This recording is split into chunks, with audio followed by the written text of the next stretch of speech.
When I became a widower, I didn't mention the pension my wife left with me or our second home in Spain. A week later, my wife's sister and brother sent me a message with clear instructions. Start packing. The house has been sold. I smiled. I had already packed, but they weren't my. You know what they say about grief? It brings out the worst in people. But hell, I never expected it to happen so damn fast. Clara had been gone exactly 7 days when that text message lit up my phone like a neon sign in a dive bar window. 7 measly days since I'd watched them lower her casket into the ground. Since I'd shaken hands with neighbors who barely knew her name. Since I'd come home to a house that suddenly felt like it was built for giants instead of 2 people who'd spent 43 years learning each other's rhythms. I was sitting at the kitchen table, still wearing the same wrinkled button-down I'd thrown on 3 days running, nursing my 4th cup of coffee that tasted like burnt disappointment. The morning light was streaming through Clara's yellow curtains, the ones she'd insisted on buying at that little shop in town because they reminded her of sunflowers. Everything in this house reminded me of her, which was both a blessing and a knife twist to the gut every time I turned a corner. That's when my phone buzzed. Unknown number, but the message was crystal clear. Start packing. The house has been sold. I stared at those words until they started swimming on the screen. Read them once, twice, 3 times, just to make sure I wasn't having some kind of grief-induced hallucination. Start packing? Like I was some tenant who'd forgotten to pay rent. Like this wasn't the house where Clara and I had shared breakfast every morning for the past 15 years, where she'd insisted on hanging that god-awful ceramic rooster above the stove because it made her smile. The follow-up text came 30 seconds later, this time from a number I recognized, Elise's. We know this is hard, Marshall, but it's for the best. You can't manage this big place alone. Can't manage. Those 2 words hit me like a sucker punch.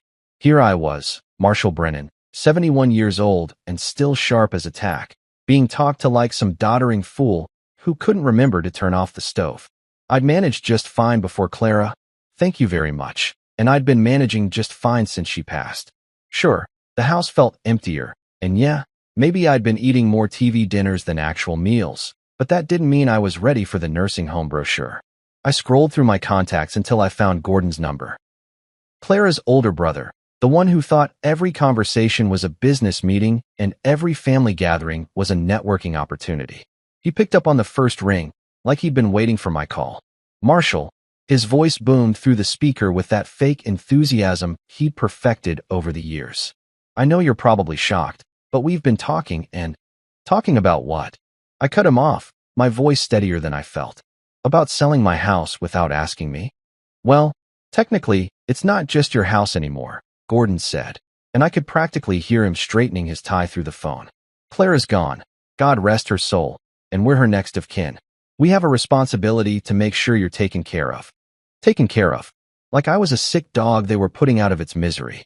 Besides, he continued, you've got to be practical about this. Property taxes, maintenance, utilities. It's a lot for someone in your situation to handle. We've found you a nice little apartment in Sunset Manor. Great community, activities every day, meals provided. You'll love it. Sunset Manor. I'd driven past that place 100 times. Beige walls, beige carpet, beige everything. Where old people went to wait for death in climate-controlled comfort. Where they served Jell-O on Wednesdays and called it a treat. I hung up without saying goodbye. The house suddenly felt different around me, like the walls were closing in or maybe expanding. I couldn't tell which. Every room held 43 years of memories. The living room where Clara would curl up with her mystery novels. The kitchen where she'd dance to old Motown while making dinner. The bedroom where she'd spent her final weeks. Too proud to complain about the pain, but holding my hand tight enough to leave marks. But here's the thing about grief. It doesn't just make you sad. Sometimes it makes you sharp, focused, like a blade that's been honed to a perfect edge. And as I sat there in Clara's kitchen, surrounded by her sunflower curtains and her ceramic rooster and the lingering smell of her lavender perfume, I felt something I hadn't felt since the funeral. I felt like fighting. I walked upstairs to our bedroom, my bedroom now, and pulled out the old leather suitcase from the top shelf of the closet. Clara had bought it for our honeymoon trip to Ireland, back when we were young and stupid and thought we had all the time in the world. I set it on the bed and opened it up, running my fingers over the faded travel stickers we'd collected over the years. Then I started packing. Not because Gordon and Elise and Travis told me to. Not because I was giving up or giving in. I packed because I had places to go and things to do, and none of them involved explaining myself to people who hadn't bothered to call while Clara was dying, but suddenly cared deeply about my living arrangements. As I folded my clothes into neat piles, I caught myself smiling for the first time in a week. Not a big smile, not the kind that reaches your eyes, but a smile nonetheless. Because while Clara's siblings were busy planning my future, they'd forgotten one crucial detail. They didn't know about the pension. They didn't know about the villa in Seville with its orange trees and tile roof and the view of the mountains that made Clara cry the first time she saw it. They didn't know about the investments we'd made, the accounts we'd opened, the life we'd built together that had nothing to do with this house and everything to do with the dreams we'd shared. What they didn't know could fill a book, and I was just getting started writing it. The next morning, my phone started buzzing before I'd even had my first cup of coffee. I'm talking about that special kind of early morning harassment that only family can pull off. The kind where they think just because you're old, you must be up at dawn anyway, so why not start ruining your day bright and early? Elise was first, naturally. She'd always been the self-appointed family coordinator, the one who organized Christmas dinners nobody wanted to attend and sent birthday cards with passive-aggressive messages about staying in touch. Her text came through at 6:30 sharp, and I could practically hear her chirpy voice reading it aloud as I stared at the screen. "Good morning, Marshall. I hope you slept well. I know yesterday was a lot to process, but I wanted to reach out with some helpful information about your transition. Living alone at your age really isn't safe. Just last week, Mrs. Henderson from our neighborhood fell in her kitchen and wasn't found for 12 hours. I've been doing some research on senior living communities, and there are some wonderful options that would be perfect for you. I'll send you some brochures." Transition. Like I was changing careers instead of being steamrolled by people who barely knew what Clara's favorite color was. And Mrs. Henderson. Hell, that woman was 87 and had been using a walker for 3 years. I could still climb ladders and change my own light bulbs. Thank you very much. But Elise wasn't done. Oh no, she was just getting warmed up. The brochures started arriving in my email inbox faster than spam from a Nigerian prince. Sunrise Assisted Living. Golden Years Community. Peaceful Meadows Retirement Home. Each one featuring the same stock photos of silver-haired folks playing chess and smiling like they'd won the lottery instead of lost their independence. I was still scrolling through this parade of beige-colored futures when Gordon called. No text first, no warning, just that demanding ring tone that made it clear he expected me to drop everything and listen. "Marshall, we need to talk business," he said without so much as a hello. That was Gordon for you. Straight to the point like a bullet through glass. "I've been going over Clara's finances, and frankly, I'm concerned about your ability to manage everything on your own." "You've been going over her finances?" I asked, feeling my jaw clench. "Since when do you have access to Clara's finances?" "Well, not access exactly," Gordon backpedaled, but I could hear that lawyer tone creeping into his voice, the one he used when he was about to explain why black was actually white and up was really down. "But I've been making some educated estimates based on what I know about your situation. Social Security, maybe a small pension from the plant, the equity in the house. It's not nothing, but it's not enough to maintain your current lifestyle either." "Current lifestyle? You mean the lifestyle where I ate meals at my own kitchen table and watched the morning news in my own living room and didn't have to ask permission to take a shower?" "Look," Gordon continued, "I get it. Nobody wants to admit they can't handle things anymore. But Clara would have wanted us to look out for you. She would have wanted you to be practical about this." There it was, the Clara card. The one they'd been saving for when logic and fake concern weren't working. They were going to tell me what my dead wife would have wanted. These people who'd shown up to maybe half of our family gatherings over the past decade. "What Clara would have wanted," I said slowly, letting each word hang in the air like smoke, "was for people to mind their own damn business." Gordon went quiet for a second, probably calculating whether to escalate or try a different angle. He chose escalation. "Marshall, I'm going to be straight with you because somebody has to be. You're not thinking clearly right now. Grief does that to people, clouds their judgment, makes them stubborn about things that don't make sense. We're trying to help you here, but you've got to meet us halfway. Meet them halfway." Like this was some kind of negotiation instead of them trying to bulldoze my life into a shape that was convenient for them. Before I could respond, Travis chimed in on a three-way call that nobody had warned me about. Typical Travis move. Always lurking around the edges, waiting for the perfect moment to slide into conversations like oil on water. "Hey there, Marshall," Travis said in that smooth voice he'd inherited from their father, the one that made used car salesmen sound trustworthy by comparison. "Sorry to jump in like this, but Gordon filled me in on the situation, and I wanted you to know we're all here for you, buddy." Buddy. I'd known this kid since he was in diapers. Watched him grow up into the kind of man who wore expensive suits and drove cars he couldn't afford. And now he was calling me buddy like we were old drinking pals. "Here's the deal," Travis continued, not waiting for me to respond. "We'll handle everything. The house sale, finding you a place, moving your stuff. You don't have to worry about a single detail. We've got contacts in real estate. We know people in the senior living industry. We can make this whole process smooth as silk. All you have to do is pack your personal items and let us take care of the rest." All I had to do. Like I was a child being told the adults would handle the scary stuff. "That's very generous," I said, keeping my voice level even though my blood pressure was probably spiking into stroke territory. "But I don't recall asking for help." "You don't have to ask," Elise jumped back in, her voice dripping with that condescending sweetness that made my teeth ache. "That's what family is for. We take care of each other." Family. Right. The same family that had sent a group text about Clara's funeral arrangements instead of calling. The same family that had spent the reception talking about property values and inheritance law while I was still trying to figure out how to breathe without her. I hung up on all three of them. The house felt different after that call. Not empty exactly, but charged, like the air before a thunderstorm. These people, these strangers wearing familiar faces, thought they could waltz in and rearrange my life like furniture in a room they'd never bothered to visit. But they'd made one crucial mistake. They assumed I needed them. I didn't. The call came at exactly 3 o'clock on a Tuesday afternoon, right when I was standing in Clara's garden trying to figure out what to do with her prize-winning tomatoes. Funny how life works. One minute you're wondering if you should water the plants or let them die with everything else, and the next minute someone's handing you the keys to a kingdom you didn't even know existed. "Marshall Brennan?" The voice was crisp, professional, with just a hint of warmth around the edges that told me this wasn't some telemarketer trying to sell me life insurance. "That's me," I said, wiping dirt off my hands with an old dish towel. "Though if you're calling about extending my car warranty, I'm hanging up right now." A laugh. Genuine, not the polite kind lawyers usually dish out. "No car warranties, I promise. This is Margot Delaney. I was Clara's attorney, and more importantly, her friend.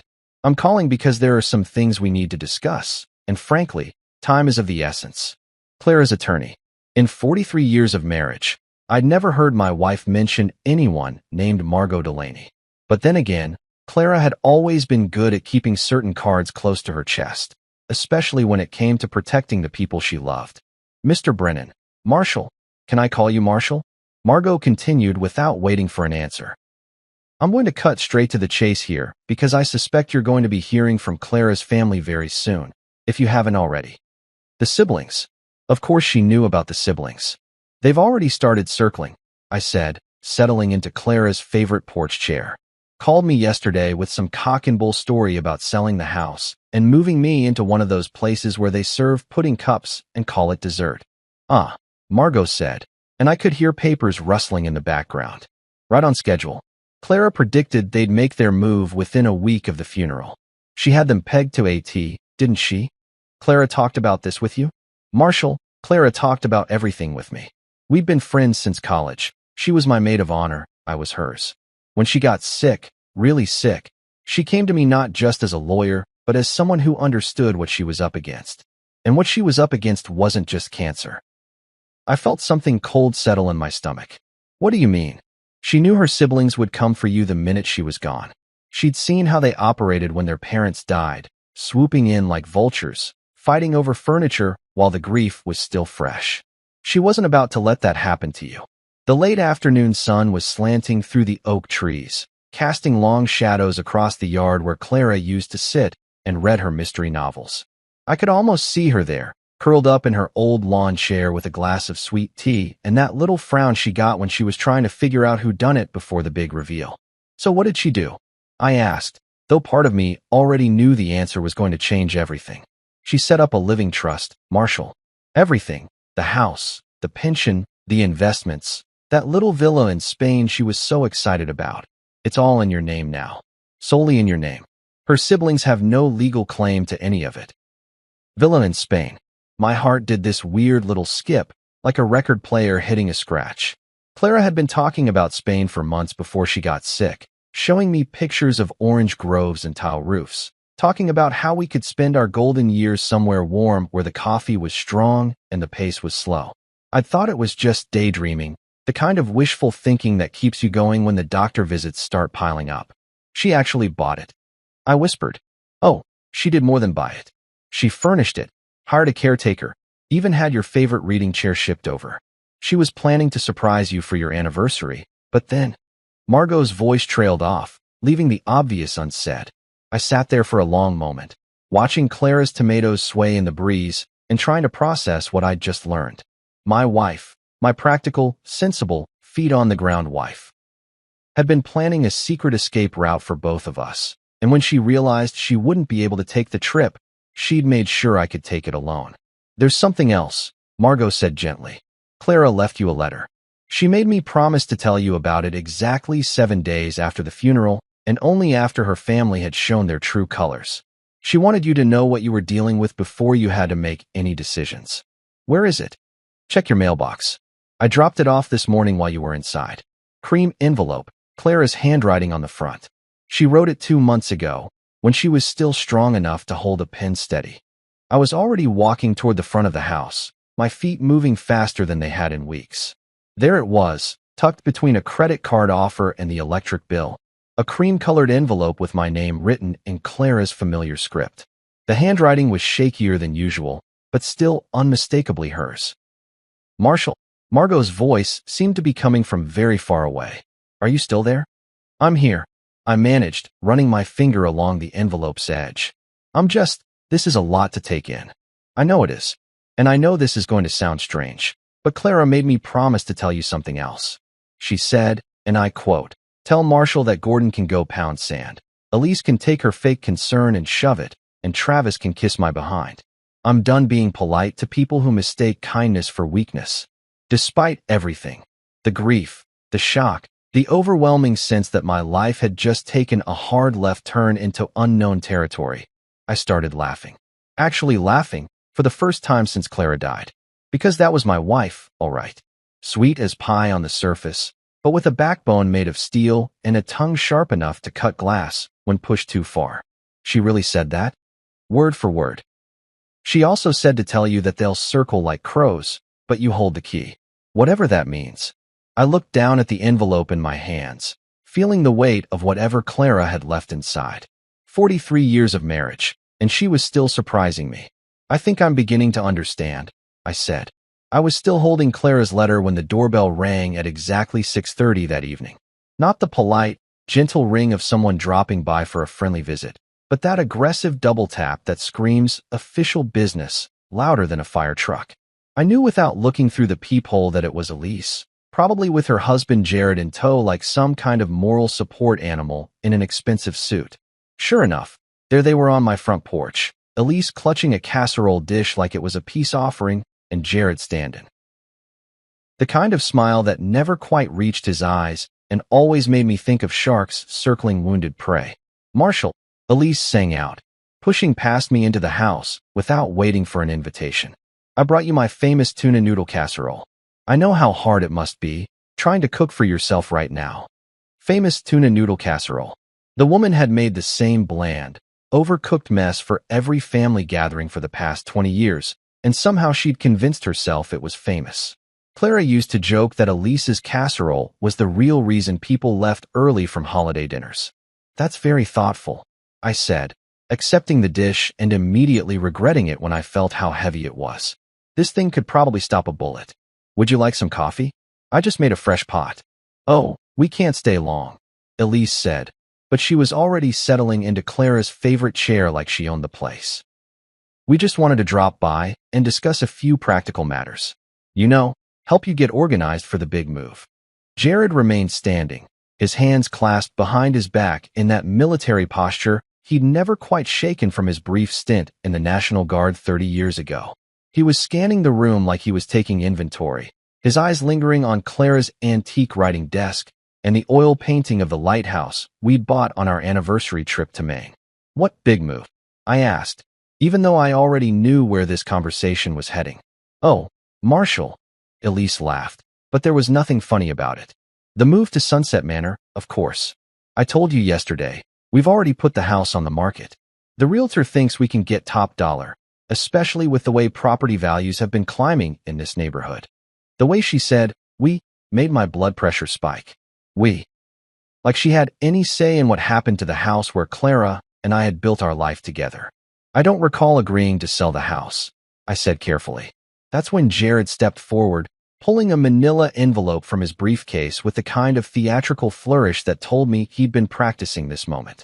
That's actually what we wanted to discuss with you, Marshall. We've had our attorney look into the situation, and while we understand this is emotional for you, there are some legal realities we need to address. Legal realities. I was getting real tired of people telling me about reality like I'd been living in a fantasy world for the past 71 years. Jared slid the envelope across my coffee table with the smooth confidence of a man who'd never been told no in his entire privileged life. These are the preliminary papers for the estate settlement. Now, we know Clara didn't leave a formal will, which means everything reverts to her next of kin according to state inheritance law. I stared at that envelope like it was a snake coiled and ready to strike. And you've determined that her next of kin would be her siblings, naturally. Elise chimed in, leaning forward with that fake, concerned expression she'd perfected. As her husband, you'll be provided for, of course. We're not heartless, but the major assets, the house, any investments, her pension benefits, those would be distributed among her blood relatives. Blood relatives. Like the 43 years Clara and I had spent building a life together counted for less than some genetic accident of birth. We've already spoken with Gordon and Travis, Jared continued, and we're all in agreement. The house needs to be sold as quickly as possible to avoid any complications. Property maintenance, taxes, insurance. It's a lot of responsibility, and frankly, we don't think it's fair to burden you with all of that during your grief. Burden me. Like living in my own home was some kind of hardship they were generously offering to relieve me of. The realtor has already scheduled the first showing for Friday, Elise added brightly. And we found you a lovely apartment at Sunset Manor. Ground floor, nice view of the garden, and they have bingo every Tuesday night. You'll make so many new friends. I looked at these two people sitting in my living room, talking about my future like I wasn't even there. Elise with her fake smile and her terrible casserole, Jared with his legal papers and his shark eyes, both of them so confident that they'd figured out the perfect solution to the inconvenient problem of Marshall Brennan. When do I need to be out? I asked quietly. Oh, well, Elise glanced at Jared, who nodded encouragingly. We were thinking the first of next month would give you plenty of time to pack your personal belongings. We'll handle the furniture and Clara's things. No need for you to worry about any of that. Clara's things. Her books, her jewelry, her collection of ceramic birds that I'd always thought were tacky, but she'd loved anyway. They were going to handle all of it, probably dividing it up like pirates splitting treasure. That sounds very efficient, I said, standing up from my chair. I appreciate you coming by to explain everything. Both of them looked surprised by how easily I was taking the news. Elise actually clapped her hands together like she'd just solved world hunger. Oh, Marshall, I'm so glad you're being reasonable about this, she gushed. I was worried you might be difficult, but Clara always said you were a practical man. Practical, right. They had no idea just how practical I could be. After they left, trailing promises to check in on me and help with the packing, I walked upstairs to the bedroom and opened the old leather suitcase again. But this time, I wasn't packing clothes. I opened Clara's jewelry box and carefully removed the small brass key she'd kept in the velvet compartment. The key to the villa in Seville, the one she'd shown me in pictures, but never told me she'd actually bought. Elise and Jared thought they had it all figured out. They thought I was just some grieving old man who'd roll over and play dead while they carved up the life Clara and I had built together. They were about to learn just how wrong they were. I woke up at 4:30 in the morning with the kind of clarity that only comes when you finally stop trying to be the nice guy. The house was still dark, quiet except for the old furnace humming its familiar tune, but my mind was sharp as a razor blade. I had work to do, and I wanted to get it done before the rest of the world woke up and started demanding explanations I wasn't ready to give. The first thing I did was make coffee, real coffee, not that instant garbage I'd been choking down since Clara died. She'd always insisted on grinding the beans fresh every morning, said it made all the difference between starting the day right and just going through the motions. As the smell filled the kitchen, I could almost hear her voice telling me to use the good cups, not the chipped ones we saved for everyday use. Then I got to work. I started in the attic, that cramped space under the eaves where we'd stored 43 years of accumulated memories like artifacts in a museum nobody ever visited. Gordon's old football trophies from high school were up there, tarnished and dusty, but still gleaming with the kind of pride that only comes from being 17 and thinking you're invincible. 3 of them, lined up on a shelf next to a box of his old yearbooks and a letterman's jacket that probably hadn't fit him since the Carter administration.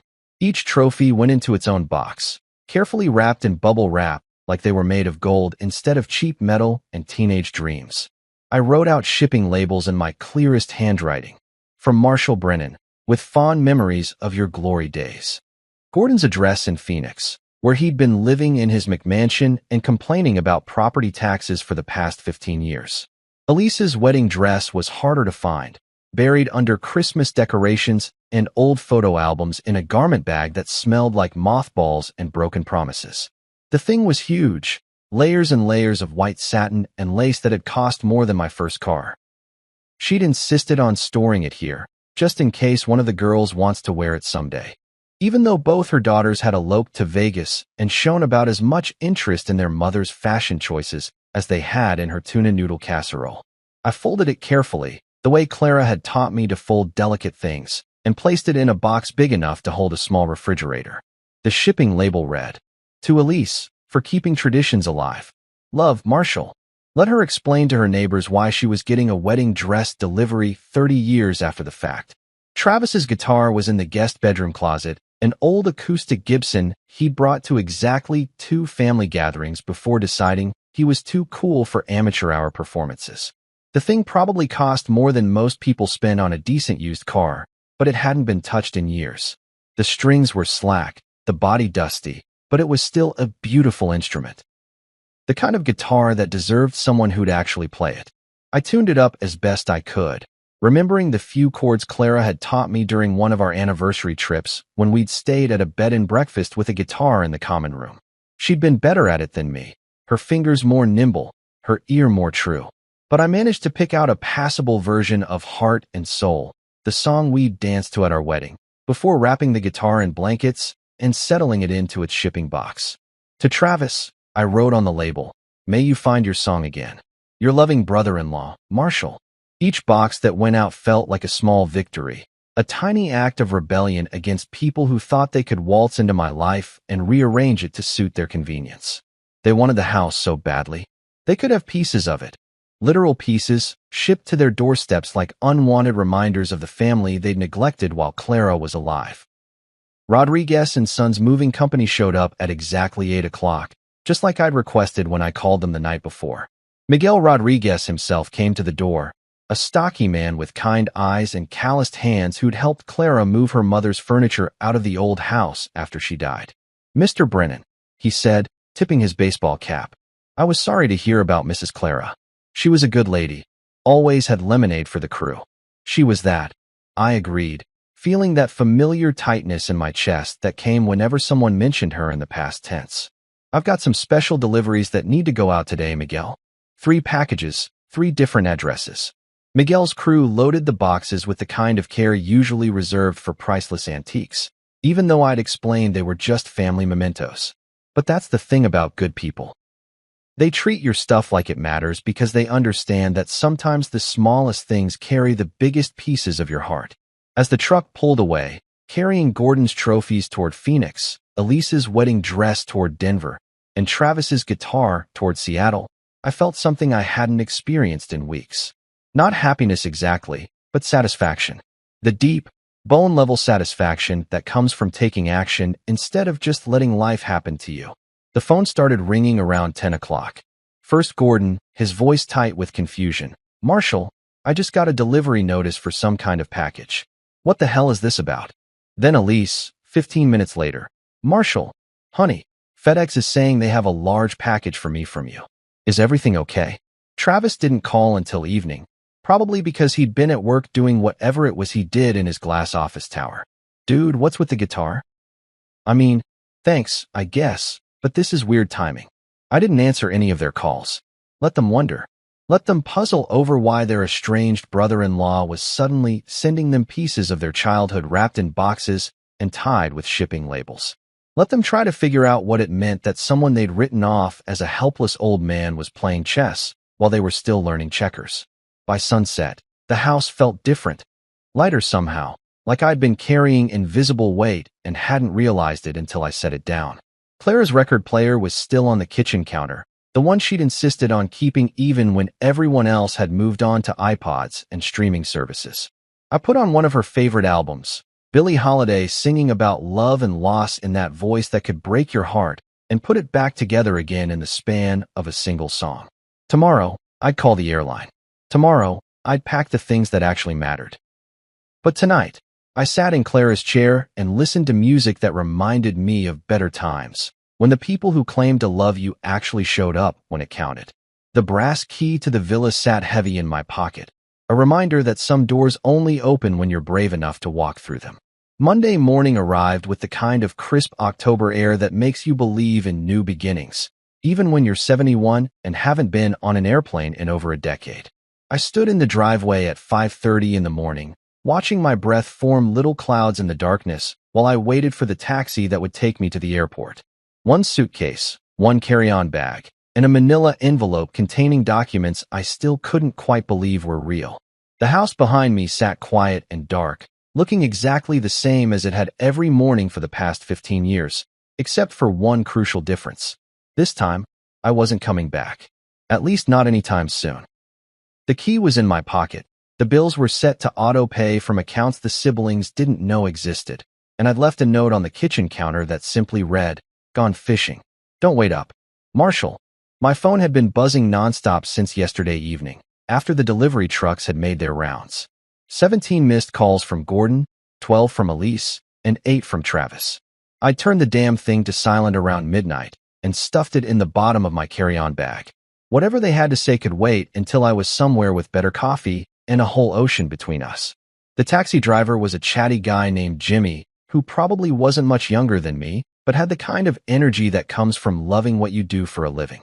He helped me load my bags and kept up a steady stream of conversation about the weather, the football season, and his daughter's upcoming wedding while we drove through the empty streets toward the airport.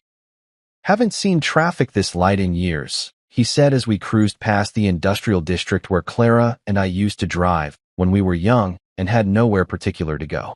"Most folks don't fly out this early unless they're running from something or running toward something." "Which one are you?" "Both," I said and meant it. Check-in was easier than I'd expected, probably because I didn't have much to check. The woman behind the counter was young enough to be my granddaughter, with purple streaks in her hair and a smile that seemed genuinely happy despite the ungodly hour. "First time to Spain?" she asked as she processed my passport. "First time anywhere in a long while," I admitted.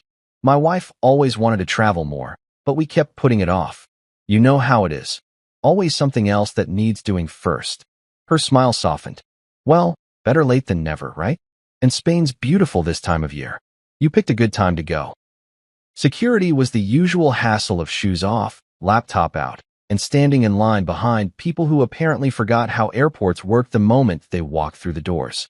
But I'd given myself plenty of time, and there's something to be said for having nowhere urgent to be except somewhere far away from the mess you're leaving behind. The plane was one of those massive international jets that look like they shouldn't be able to get off the ground, much less carry 300 people across an ocean. I'd splurged on a window seat. Clara always preferred the aisle, said she didn't like feeling trapped, but I wanted to watch America disappear beneath the clouds. Takeoff was smoother than I'd remembered from our honeymoon flight, to Ireland all those years ago. Back then, every bump and rattle had convinced me we were about to become an obituary in the local paper. Now, watching the ground fall away below us, I felt nothing but relief. Every mile between me and that ringing phone was a gift. The flight attendant was a middle-aged woman with the kind of professional competence that comes from dealing with cranky passengers and crying babies for 20 years. When she offered me a drink during the meal service, I ordered a scotch, good scotch, not the cheap stuff I'd been nursing since Clara died. Special occasion, she asked as she handed me the little bottle. You could say that, I said. I'm starting over.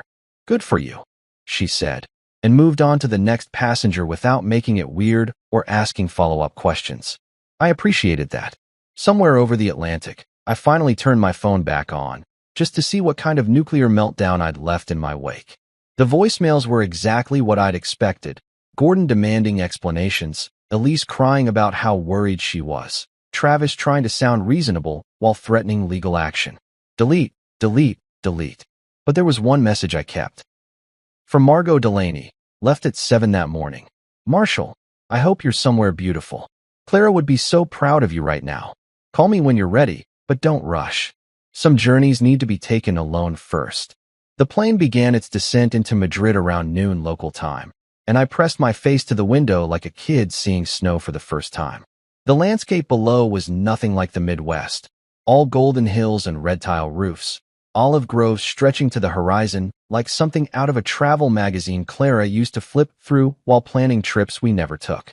My connection to Seville was on a smaller plane, the kind where you actually walk across the tarmac instead of boarding through one of those jet bridges. The Spanish sun was warm on my face, warmer than October had any right to be, and I found myself smiling for the first time in weeks.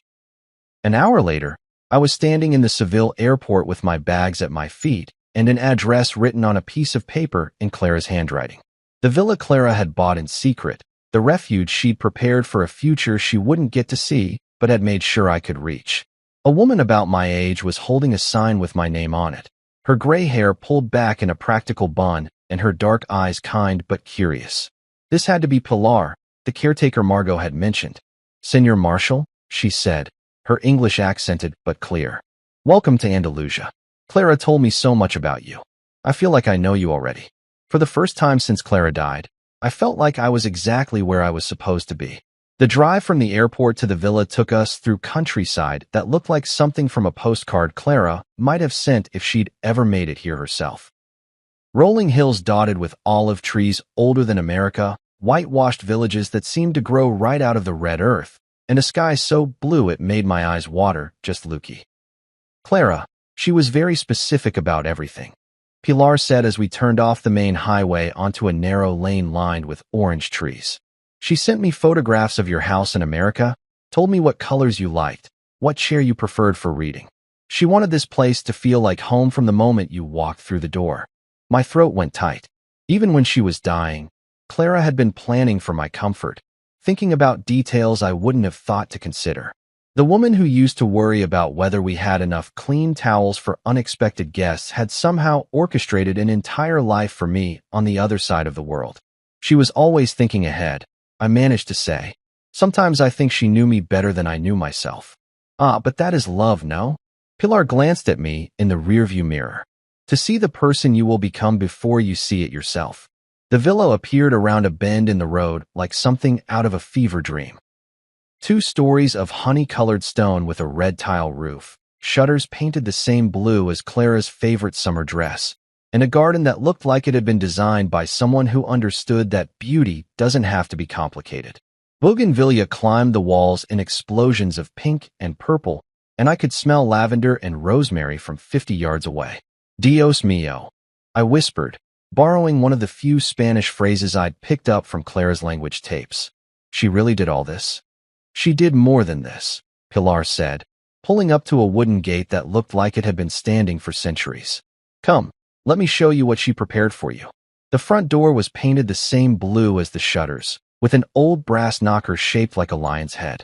Pilar produced a key from her purse and turned it in the lock with a satisfying click that sounded like possibility. The inside of the villa was, well, it was home. Not the home I'd left behind in Indiana. But the home Clara and I might have built together if we'd been braver, if we'd taken more chances, if we'd listened to our hearts instead of our practical Midwestern upbringing. The living room had whitewashed walls and terracotta floors, furniture that looked comfortable rather than expensive, and windows that let in so much light I had to blink a few times to adjust. But it was the details that nearly broke me. My reading chair, not one like it, but the actual chair from our bedroom, the brown leather recliner where I'd spent countless evenings reading while Clara worked on crossword puzzles. Somehow, she'd had it shipped here and positioned in the perfect spot by the windows, with a reading lamp and a small table for coffee cups. How did she? I started to ask, but Pilar was already moving toward the kitchen. She started planning this 18 months ago, Pilar explained, opening cabinets to show me dishes that matched the ones Clara and I had gotten for our wedding, towels in the same sage green as our bathroom back home. Every month, she would send something. A piece of furniture, some books, kitchen things. She said she was creating a bridge between your old life and your new one. The refrigerator was stocked with basics: milk, eggs, bread, some of that good Spanish cheese I'd only ever heard about. There was wine too, a bottle of Rioja with a note attached in Clara's handwriting, for your first sunset. You'll know when the time is right. She thought of everything, I said, running my fingers along the kitchen counter that Clara would never touch, in a house she'd never see except in photographs. She thought of you, Pilar corrected gently. Every detail was about making you comfortable, making you happy. She said you had spent so many years taking care of her. It was time for her to take care of you. That evening, after Pilar had shown me how to work the coffee maker and the heating system and left me alone to settle in, I sat on the terrace with that bottle of Rioja and watched the sun set over the Andalusian hills.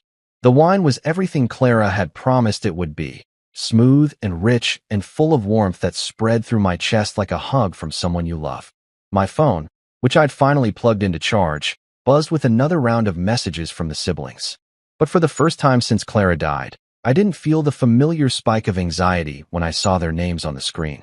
Let them rant and threaten and demand explanations. Let them stand on my front porch in Indiana, holding their fake legal papers and wondering where the hell I'd gone. I was sitting in a villa my wife had bought in secret, drinking wine she'd chosen for me, watching a sunset she'd known I would love. This wasn't just property she'd left me.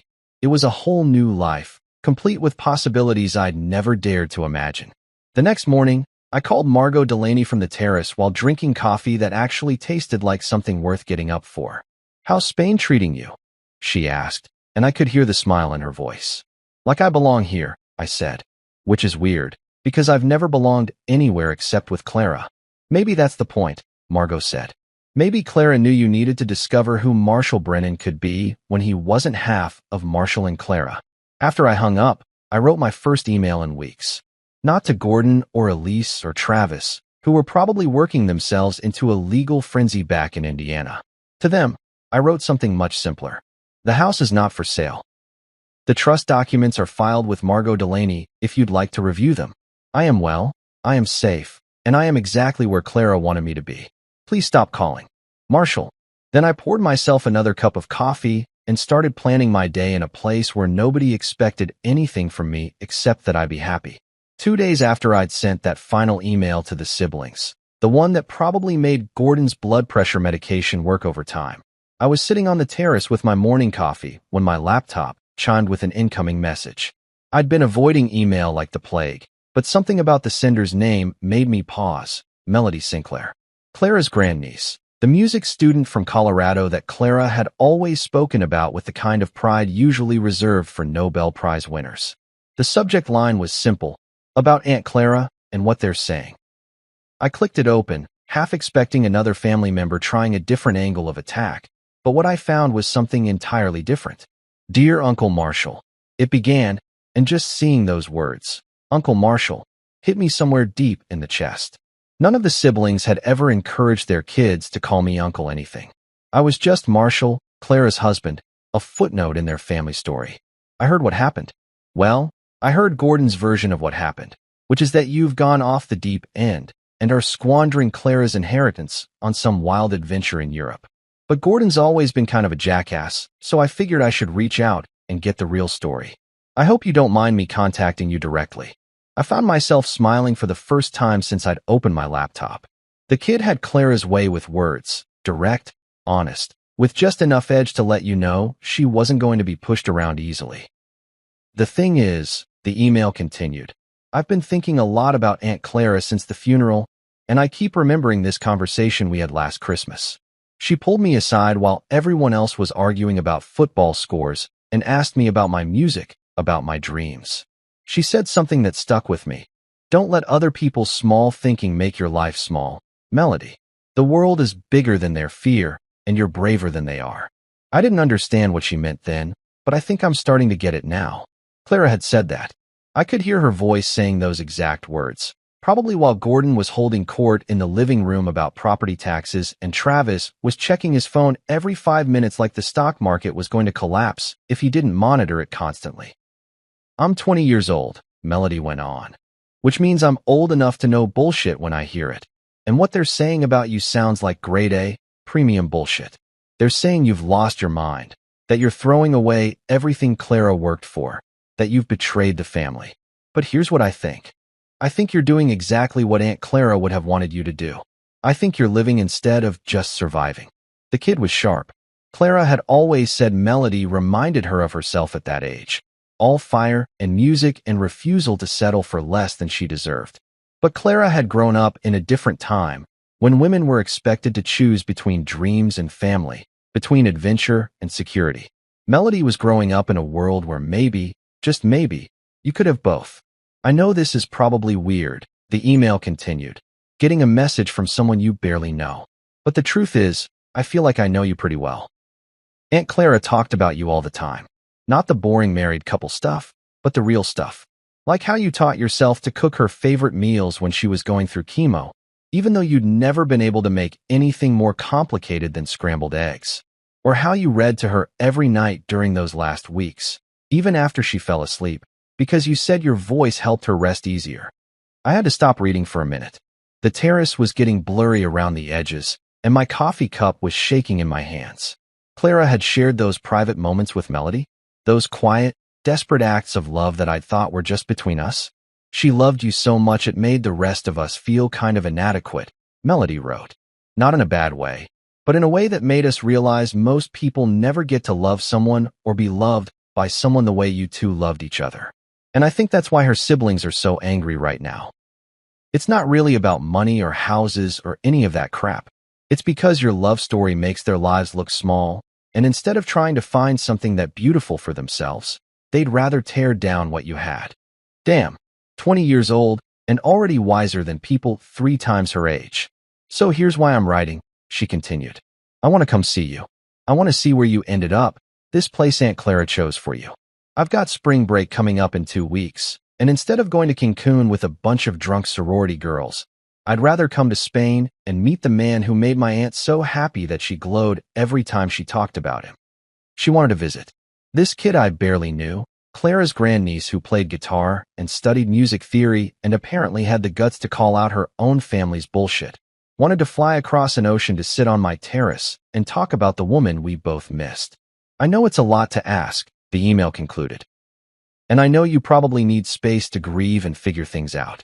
But if you're open to it, I'd love to come. I promise I'm not like the rest of them. I don't want anything from you except the chance to hear stories about Aunt Clara that nobody else will tell me, and maybe to understand what it looks like when someone chooses love over fear. Let me know what you think. With love and admiration, Melody. I sat there for a long time after reading that email, watching the orange trees sway in the morning breeze and thinking about the difference between family and relatives. The siblings were relatives, people I was connected to by marriage and shared history, but who had never really known me or cared to. But Melody? Melody felt like family, the way Clara had always felt like family from the first day I met her. I hit reply and typed just 4 words. When can you come? Her response came back in less than 5 minutes. Holy shit, really? Sorry for the language, but Aunt Clara would have said the same thing. I can be there next Friday if you're serious. And Uncle Marshall? Thank you for not giving up on us. At least not all of us. I closed the laptop and poured myself another cup of coffee, already looking forward to having someone in this beautiful place who would understand why Clara had chosen it, why she'd worked so hard to make sure I could find it, and why leaving everything familiar behind sometimes isn't running away. It's running towards something better. The call started coming in around 10 o'clock on a Wednesday morning, 3 days after Melody had confirmed her travel plans and 2 weeks into what I'd started thinking of as my new life. I was out in the garden with Pilar, learning the difference between the herbs that belonged there and the weeds that didn't, when my phone started buzzing like an angry wasp trapped in a jar. Elise's name flashed on the screen, but this time I didn't feel that familiar dread. Instead, I felt something closer to curiosity. What fresh hell were they planning to unleash now? Marshall. Elise's voice was shrill enough to scare the birds out of the orange trees. Marshall, you have to come home right now. There's been a terrible mistake. A mistake. Not their mistake in assuming they could bulldoze my life, but some cosmic error that had led to their current predicament. What kind of mistake? I asked, settling into one of the wrought iron chairs Pilar had set up under the olive tree. The irony wasn't lost on me. Here I was, having this conversation in paradise while Elise was probably pacing around her kitchen in Denver, working herself into a lather. The trust documents, she wailed. Gordon's lawyer says they're ironclad. He says Clara transferred everything into your name legally, and there's nothing we can do about it. But that can't be right, Marshall. Clara wouldn't have cut out her own family like that. She loved us. She loved them. Past tense. Like love was something that expired the moment you disagreed with someone's choices. Clara did love you, I said carefully, but she also knew you pretty well.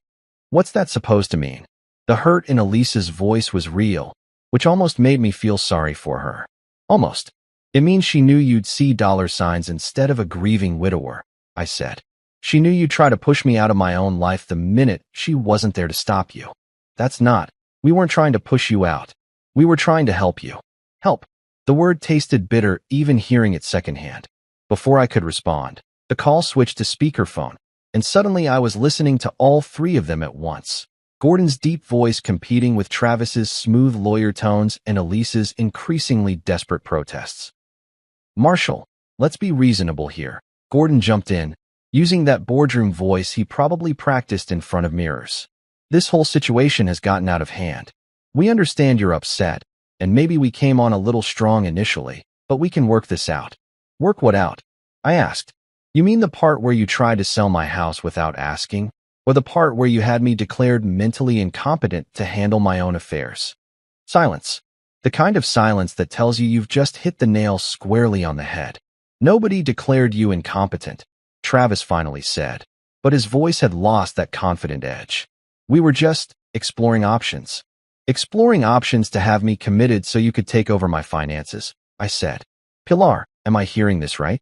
Did these people just admit to trying to have me declared crazy? Pilar, who'd been quietly listening while pretending to deadhead the roses, snorted with laughter. In Spain, we have a saying about such people. She called out loud enough for the phone to pick up. They count the chickens before the mother hen is even pregnant. Who the hell is that? Gordon demanded. That's my friend Pilar, I said. She's helping me plant lavender in the garden of the villa Clara bought for us. You know, the villa you didn't know existed because you never bothered to ask Clara about her dreams. Another silence, this one longer and more uncomfortable. Marshall, Elise started again, but her voice had changed. Less demanding, more pleading. Please come home. We can figure this out together. As a family. Family. There was that word again. Deployed like a weapon whenever they needed something. I am home, I said, looking out over the hills that rolled away toward the horizon like golden waves. This is exactly where Clara wanted me to be. But what about us? Travis asked, and for the first time since this whole mess started, he sounded like the scared little boy I remembered from family barbecues 30 years ago. What about the family? What about it? I asked back. You want to be family? Then act like it. Pick up the phone to check on people when they're not dying. Show up for birthdays and anniversaries. Give a damn about something other than what someone might leave you in their will. We do care, Elise whispered. You care now, I corrected. Now that you realize you're not getting what you thought you were entitled to. But where were you when Clara was sick? Where were you when she was scared and hurting and trying to figure out how to say goodbye? None of them had an answer for that. I'm going to make this real simple for you, I continued. Stop calling. Stop sending lawyers. Stop treating me like some obstacle between you and a payday. Clara left me everything because she trusted me to know what to do with it. And what I'm doing is living the life she wanted us to have together. But Marshall, Gordon started. No, I cut him off. We're done here. You want to stay in touch? Send Christmas cards. Call on my birthday. Act like people who actually give a shit about someone other than yourselves. Otherwise, leave me alone. I hung up and turned the phone off completely. Pilar looked up from her roses, her dark eyes twinkling with something that might have been pride. That felt good, yes? Better than I expected, I admitted. Think they'll actually leave me alone? For a while, she said. Until they need something else. But by then, maybe you will be strong enough to not care what they need. That evening, I wrote one final email. Not to the siblings. They'd had their chance to hear from me directly. This one went to Melody, with a simple subject line. Your room is ready. Dear Melody, I wrote, I had a long conversation with your relatives today. You were right about the bullshit. I think you're going to like it here. See you Friday. Uncle Marshall. Sometimes the best revenge isn't getting even. Sometimes it's just getting happy. 3 months later, I'm sitting on this same terrace watching another spectacular Andalusian sunset. And I can honestly say I've never felt more like myself in my entire life. Funny how that works. Sometimes you have to lose everything you thought you knew about yourself to discover who you actually are underneath all the expectations and obligations and other people's small thinking. Melody came and went, stayed for 2 weeks that felt like 2 minutes, and left me with a garden full of new plants and a head full of stories about Clara I'd never heard before. Turns out my wife had been quite the rebel in her college days, sneaking out of her dorm to go to jazz clubs and writing poetry that would have made her parents faint if they'd ever found it. Melody brought copies of some of those poems, and reading them felt like falling in love with Clara all over again. This time with the wild, fearless girl she'd been before life taught her to be careful. The brass key Clara left me sits on my nightstand now, polished to a golden shine by 3 months of my fidgeting with it every morning when I wake up. It's not really a key to the villa. That's a modern electronic thing that Pilar showed me how to use. This old key is something else entirely, something symbolic that Clara left for me to figure out on my own. Tonight, I think I finally understand what it opens. Every evening, I write Clara a letter. Not the kind you mail, obviously, but the kind you write when you need to process the day and share it with someone who would have understood every detail.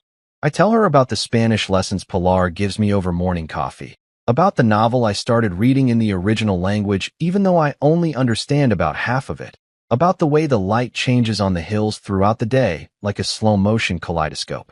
I tell her about the freedom of not having to explain myself to anyone, of making decisions based on what makes me happy instead of what makes other people comfortable. I tell her about the peace that comes from finally understanding that other people's opinions about your choices are just noise, static you can choose to tune out whenever you want. The siblings stopped calling after that final conversation. I get a Christmas card from Elise every year, always signed, with love and hope that you'll come home soon, as if Spain were some kind of temporary detour instead of exactly where I belong. I send cards back, pictures of the villa and the garden, with notes that say things like, home is where your heart feels free, and wish you were here. Clara would have loved this view. My name is Marshall Brennan. I am 74 years old now, a widower who learned that grief doesn't have to be an ending. Sometimes it's just a really uncomfortable beginning. I grow tomatoes and lavender. I speak broken Spanish with an Indiana accent, and I've discovered that the world is full of people who will become your family if you let them. Clara's key opens the door to a life without apologies, without small dreams, without settling for less than you deserve just because other people can't imagine wanting more. It opens the door to the person you become when you stop asking permission to be happy. I'm still that person. I'm still here. And I'm exactly where I'm supposed to be.